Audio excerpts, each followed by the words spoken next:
Ako po si Karen Davila. Napapanood nyo kami ngayon sa ABS-CBN News YouTube channel.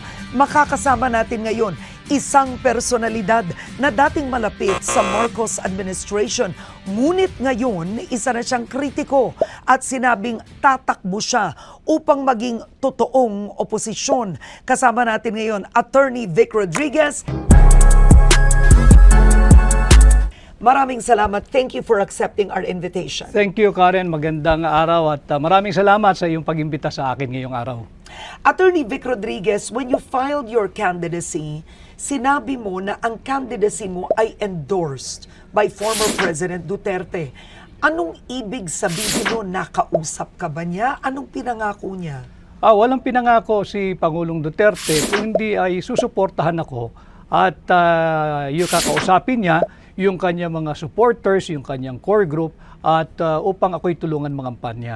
And yes, may pag-uusap kami before the filing. At mga 3-4 na beses kami nag-usap because initially, sabi niya, Vic, tumakbo kang senador.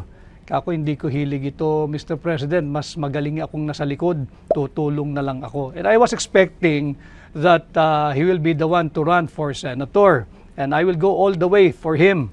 Sabi ko, okay na ako, tutulong ako. But yun nga, nag-progress yung usapan and eventually, siya ay kumandidatong mayor ng Davao, as we all know. So ako ang tumugon doon sa hamon na pamunuan ng tunay at maisog na oposisyon. That's why here I am now. Oo, pero ibig sabihin, si Pangulong Duterte ang nagbigay sa'yo ng idea na tumakbo kang senador? Not really idea. It's more of an encouragement from President Duterte for me to try and run for senator. And nag-uusap kami mga 4 na beses eh. And sabi ko lang sa kanya, pag-isipan ko, Mr. President. Sabi niya, sige, tama naman yan, huwag kang magmadali, pero huwag din masyadong matagal. Dahil kailangan ka ng mapakilala, dahil kilala ka naman, pero hindi bilang kandidato. Okay.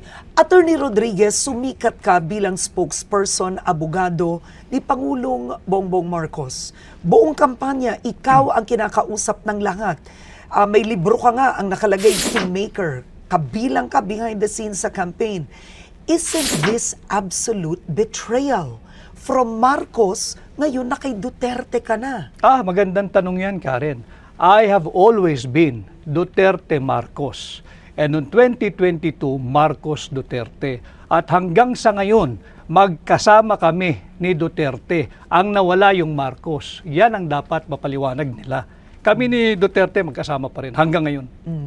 Ano ba nangyari? Hindi ka lumabas noon, hindi ka nagpaliwanag. Bilang Executive Secretary, you were the shortest Executive Secretary in history, 79 days in office. You were forced to resign. Tapos hindi ka naman naging Presidential Chief of Staff.